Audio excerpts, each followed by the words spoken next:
Hello and welcome to this second video lecture where we'll introduce the concept of probability density.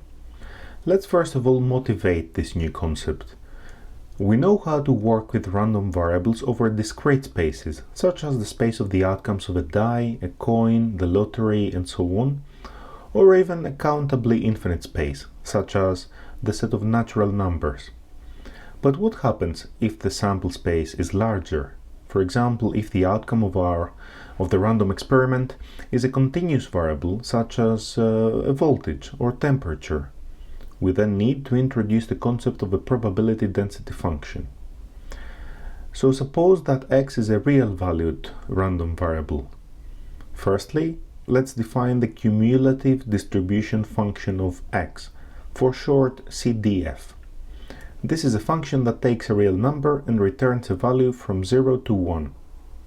The CDF of x is defined as the function fx that returns the probability that the random variable x is no larger than the value x.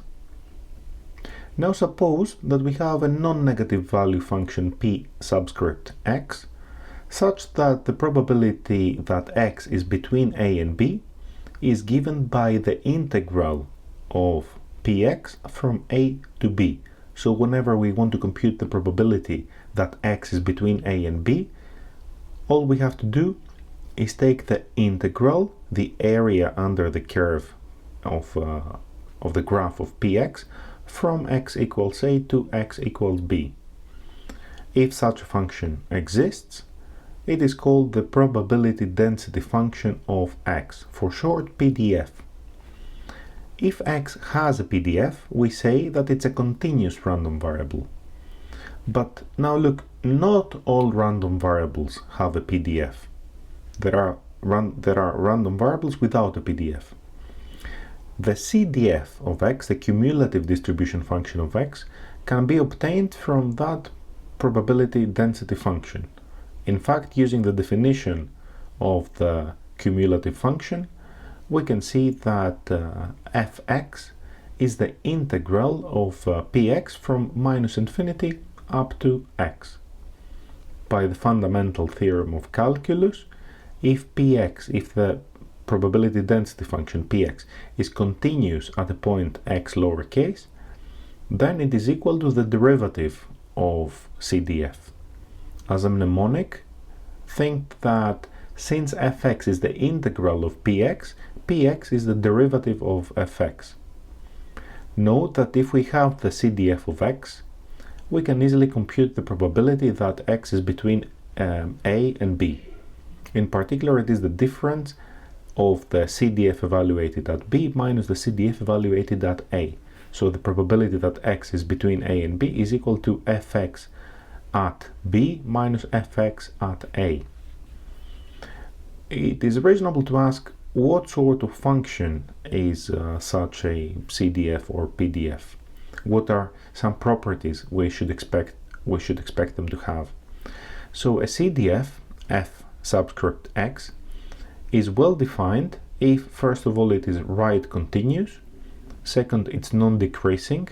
This means that if we have 2 points x1 and x2 with x1 no larger than x2, then fx of x1 is no larger than fx of x2. The third property is that the limit of the CDF at minus infinity is 0, and the last property is that the limit of fx at infinity is equal to 1. Now regarding the PDF, it is a function that is non-negative valued, so px of a value x is always non-negative. It is always larger than or equal to 0. And second, the integral from minus infinity to plus infinity of px is equal to 1. There are some PDFs, there are some probability density functions that are very commonly used in practice. The first one, perhaps the most famous and widely used, is the normal distribution. The PDF of the normal distribution is given by this equation. It is p of x is equal to 1 over sigma times the square root of 2 pi times the exponential of minus 1/2 times x minus mu over sigma squared. Here mu and sigma are some constants and sigma must be positive. These are some constant parameters of the distribution.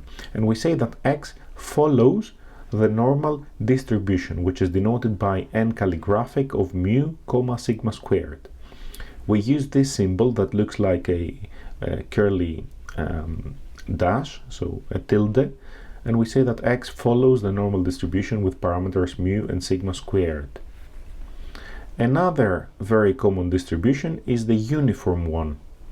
We say that the random variable x follows the uniform distribution with parameters a and b if its probability density function, its PDF, is given by this function over here. Let's observe something here. The PDF is 0 outside the interval from a to b. This means that the probability that x, the random variable x, is less than a or more than b is equal to 0. So that's the uniform distribution with parameters a and b. Let us now compile a list of some obvious properties of a PDF. First of all, by definition, if you have a PDF, you can determine the probability that the random variable is between a and b. It is the integral from a to b of px of x dx. Secondly, if you set a equals b, you will see that the probability that x is equal to a is equal to 0. So if x is a continuous random variable, the probability that x is exactly equal to any specific value is equal to 0. Then the probability that x is between minus infinity and infinity, it makes sense to say that this is equal to 1. The fourth property is that we have defined that the CDF, the cumulative distribution function, is the probability that the random variable does not exceed a given number x lowercase. This means that the fx of x is equal to the integral from minus infinity to x of the PDF. So the CDF is the integral of the PDF. Conversely, if the PDF is continuous at the point x, then it is equal to the derivative of the cumulative function. So the PDF is the derivative of the CDF. Here is an exercise we can use to practice. It says, show that the following PDFs are well defined in the sense that first of all they are non-negative, and second, their integral from minus infinity to plus infinity is equal to 1. So the first one is the PDF of the uniform distribution from a to b. The second one is the PDF of the exponential distribution with parameter lambda, and this is given by this equation here. You see, it is given by lambda times the exponential of minus lambda x over the set of non-negative reals, and it is equal to 0 for over the set of negative reals. We have then the Pareto random variable, the Pareto distribution with scale parameter alpha and shape parameter x0. It is given by this PDF. And lastly, we have the density function of the normal distribution that we have stated previously. So for each one of these cases, you need to check that these PDFs are non-negative valued and that their integrals from minus infinity to plus infinity equal 1. Here is another exercise. You are given a PDF and the question is find the CDF. So you have to go back and see if you have the PDF, how can you find the CDF. This here is the Weibull distribution, which is widely used in reliability engineering, and it's used to study the failure rate of equipment. So you're given a probability density function, and the question is find the cumulative density function. Now previously we defined the expectation or the expected value of a random variable over a discrete probability space. That definition cannot be used when the random variable is continuous. Instead, we need to define the expectation of a continuous random variable x using its probability density function. So we have to define it via this integral. This is the definition. We say that the expectation of x is the integral from minus infinity to plus infinity of x times the PDF of x times px of x dx. And of course this is only makes sense if the integral exists, if the integral converges. This is an improper integral, as the limits are not finite numbers. We have infinity at the limits, so in principle it may diverge, and there are examples where we have continuous random variables that don't have an expectation. Let's have a look at this example. Suppose that x follows the uniform distribution with parameters a and b. The expectation of x is the integral from minus infinity to plus infinity of x times px, using the above definition. If you remember, px for the uniform distribution is 0 outside of the interval from a to b. So it only makes sense to integrate from a to b. And over that interval, the PDF is equal to 1 over b minus a. Now, after a little bit of calculus, you can find that this is equal to a plus b divided by 2. A second example is the normal distribution. Again, we can take the expectation from minus infinity to plus infinity of x times the PDF dx. And after a bit of calculus, you can find that this is exactly equal to mu. So this is an interpretation of the parameter mu of the normal distribution. It is the expected value of the random variable. Here's an exercise. Suppose that x follows the exponential distribution with parameter lambda. This means that the PDF is equal to lambda times the exponential of minus lambda x over the non-negative reals, and it is equal to 0 on the negative real numbers for x less than 0. The exercise says show that the expectation or the expected value of x is equal to 1 over lambda. Here is a list of some important properties of the expectation. First of all, if x is a discrete random variable over the set omega, which is 1, 2, 3, and so on up to n, then the expectation is the sum of the values of x times the corresponding probabilities. It is a weighted average. It's a weighted average where the weights are the probability values. If x now is a continuous random variable, its expectation is given by this integral. It is the integral of x times px from minus infinity to plus infinity. The third property is that the expectation is a linear operator. So if you have two random variables x and y, for which of course the expectation of x and the expectation of y exist and they are finite numbers, and you also have two numbers a and b, two real numbers a and b, then the expectation of ax plus by is a times the expectation of x plus b times the expectation of y. Then if the probability that x is negative is 0, then the expectation of x is non-negative. Okay. Lastly, this property is known as the law of the unconscious statistician, for short LotUS. In a nutshell, it says the following thing: if we know the PDF of x, we can determine the expectation of any function of x.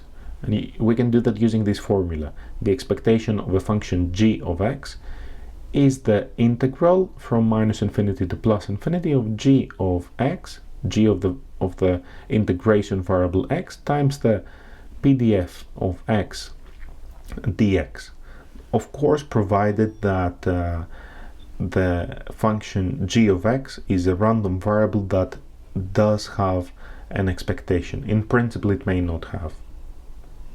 The expectation is a characteristic value that we can extract from a random variable. As the term suggests, it is that value that one should expect from the random variable. However, it tells nothing about how dispersed the values of the random variable or the outcomes of the random variable will be around that expected value. If you don't believe me, you can ask the statistician who drowned in a lake of average depth of 3 centimeters. this is a very well-known joke in probability and statistics. So the average depth of the lake was 3 centimeters, but perhaps there were regions where the depth was 0.5 centimeters and other regions where the depth would be lots of the lake would be very deep. So for that reason, we need to define a measure of the dispersion of the random variable. And for that, we define the variance of a random variable. It is the expected value of the squared deviation of x from its expectation. If we expand the terms inside the brackets and use the linearity property of the expectation, we can see that the variance of x is equal to the expectation of x squared minus the square of the expectation of x. If x is a discrete random variable over the space omega, which is equal to 1, 2, 3 up to n, and it has the expectation mu, the expectation of x is mu, then the variance of x is given by this equation you see over here. Let us have a look at a few examples. Now let x be the outcome of a fair die roll. So you roll a die, it can be 1, 2, 3, 4, 5, 6, and x is equal to that outcome as a numeric value. To put it differently, this means that if you roll 1, you win 1 pound. If you roll 2, you win 2 pounds, and so on. The values of x are xi is equal to I, and the corresponding probabilities are pi is equal to 1/6. It is very easy to compute the expectation of x, so it is the sum of pi times xi, and this turns out to be 3.5. The variance of x now is, if you take the formula we stated previously, so the sum of pi times xi squared, this first term is the expectation of x squared, minus the expectation of x, namely mu, squared. Then you will obtain the value 2.9167. The units of the expectation are pounds, so you expect to win 3.5 pounds from that game, and the variance is measured in squared units, so this is 2.9167 squared pounds. Here is a second example. Suppose that x follows the uniform distribution with parameters a and b. We know that the expected value is a plus b divided by 2. Then the variance, which is the expectation of x minus the expectation of x and the whole thing squared, can be computed using the law of the unconscious statistician. So we have x minus the expectation squared, where x here is replaced by the integration variable, so that whole thing is g of x lowercase, times px of x dx, and we integrate from minus infinity to plus infinity. After a little bit of calculus, we can find that this is given by 1/12 b minus a squared. As an exercise, you can try to apply again the law of the unconscious statistician to determine the variance of a random variable x uppercase that follows the normal distribution. And after a little bit of calculus, you should be able to find that this is equal to sigma squared. So this is an interpretation of the parameter sigma squared. Sigma squared in the normal distribution is precisely the variance of that distribution. There are 3 properties of the variance that are worth memorizing. The first one is that the variance is always a non-negative number. The second one is that if you have the random variable x and it has a variance, then x plus any constant has exactly the same variance. I should say here that not all random variables have a variance. Not all random variables have an expectation, so for some random variables the expectation might not be defined. The same holds, of course, for the variance. The third property we need to have in mind is that if you multiply the random variable x by a scalar a, by a constant a, then the variance of that random variable is a squared times the variance of x. So that's all for now. Thank you very much for watching, and goodbye.